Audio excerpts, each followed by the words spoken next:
오전에는 내일부터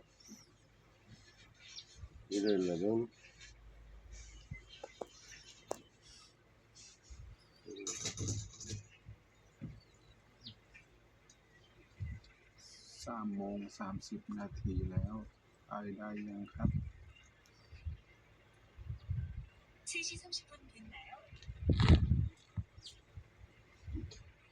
요거는 5시 반부터 하고 이제 내일부터 5시 반에 여기서 20분 돼서 나가잔 말이야. 응? 더운 길로 5시 20분에서 집에 여기서 출발. 응? 그럼 5시 반부터 작업을 하잔 말이야. 그러면은 10시까지 하면 30분을 더 해도 그래 많이 안 듣거든. 지금만 지금 10시 반 하면 몇 시? 4시간 반 하거든. 4시간. 아니.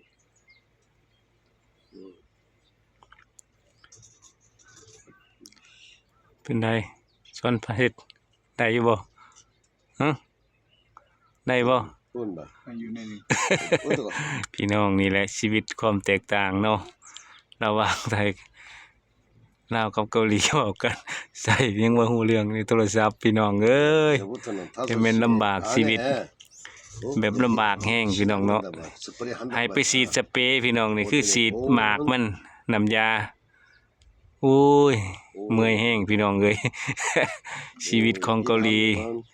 ลำบากย้อนภาษาพี่น้องเอ้ยปัญหาใหญ่เลยไผฮู้จักแน่พี่น้องเอ้ย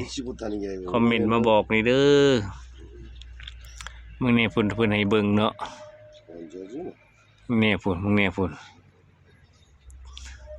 กลัวสิได้บอกกันจุดๆขนาดเว้าใช้โทรศัพท์นี่พี่น้องยังบ่ได้ฮู้กันเด้นี่เบิ่งเอาเฒ่าแก่ข่อยอายุ70ปลายยังแข็งแรงพี่น้องเอ้ยแปลกเด้ทางเกาหลีก็เจ้าอยู่กัน2คนผัวเมียนี่เราให้เบิ่งอ่ะพี่น้องบ่าวสอนเพชรก็ได้แต่เบิ่งนะไปนำ บ่เข้าใจนี่แหละชีวิตต่างแดนพี่น้องใส่แรงงานต่างประเทศบ่ใช้ภาษานี่ก็ลำบาก 5시 20분에 집에 와서 가는 거야. 가서 작업은 언제부터 하는 하면은 เพิ่นเว้าจักเว้าอีหยัง 시작은 สิ 10분 만에 가겠죠. 그리고 오후에는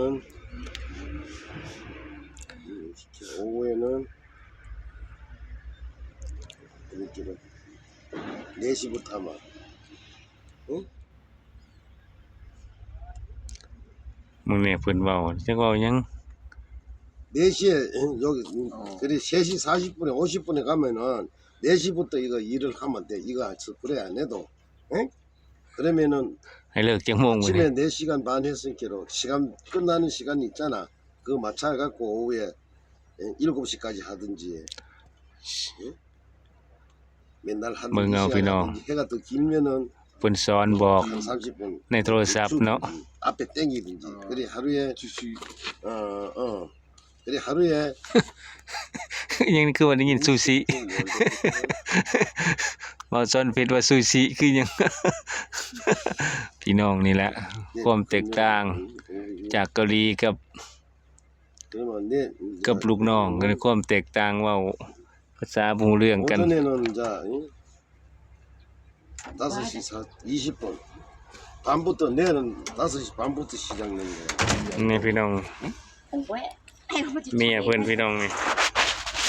เมียเพิ่นเอาบักแตงมากินพี่น้องนี่แน่ผู้เมียเพิ่น73เลยพี่น้องนี่ 1 2 3 4 1 2 3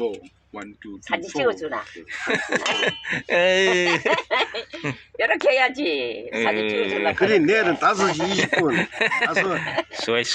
작업장에 가서는 5시 ๆเพิ่นทัก 반부터 ทายกล้องพี่น้องเนาะ 하고 그 시간을 มึง 맞춰 เนี่ยเพิ่น 10시에 ปานบักแตงให้กิน 끝나는 พี่น้อง 4시간 반이잖아 그죠? เพิ่นความใจดี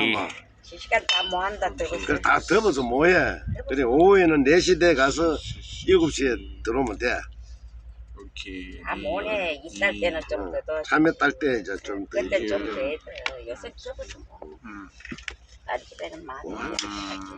시간 몇 얼마 전에는 3개월 더 연장해 놓으려 하는데 두디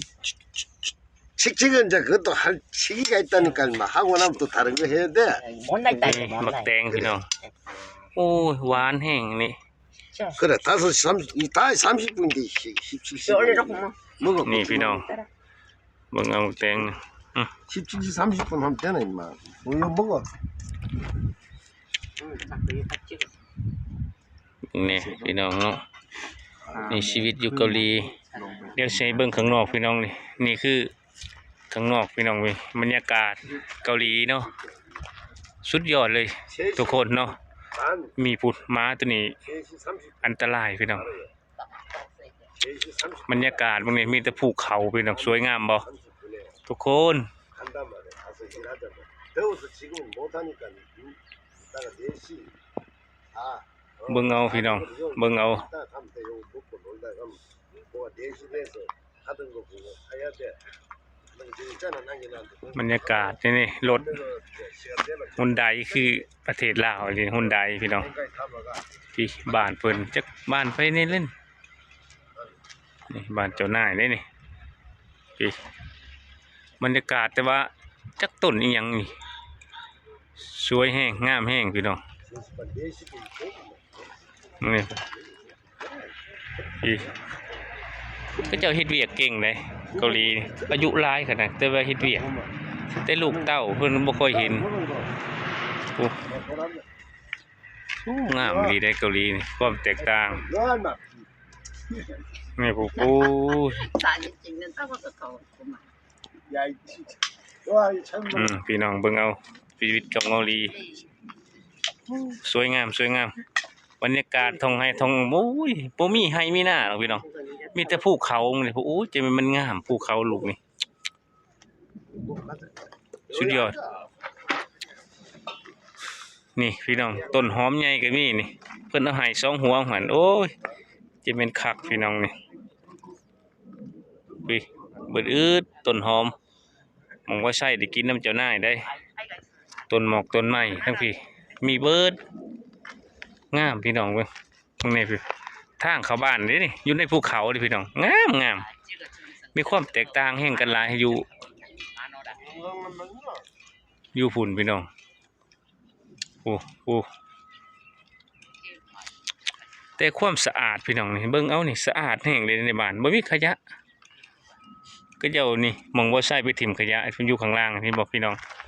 นี่สีแดงๆน่ะที่บ่ใส่เบิ่งนี่สีแดงๆนะโอ้ก็เจ้ายังติดกล้องสไลด์โตพี่น้องขยะเปียกขยะแห้งก็ยังก็เจ้าแยกพี่น้องเพราะว่าก็จะบ่ให้ร่วมกันโอ้ก็นี่แหละพี่น้องความแตกต่างความประเทศที่ว่าเจริญเนาะนี่เบิ่งเอาพี่น้องเนาะนี่คือหน้าบ้านเจ้านายมีภูเขารอบพี่น้องเนาะพูดแต่อากาศตอนนี้ร้อนช่วงนี้ร้อนว่าสิไปสีดบักแตงเพิ่นมอยเขามันร้อนพี่น้องเนาะเอ้าเดี๋ยวสิบ่ใช้สิอัปเดตอีกเนาะพี่น้องเนาะนี่ให้เบิ่งรอบๆคือบ้านเจ้านายพี่น้องเนาะนี่คือชีวิตบ่าวไส้ไปทำงานที่ต่างแดนเกาหลีพบพอกันใหม่คลิปหน้าสวัสดีหรือว่าสวัสดีครับ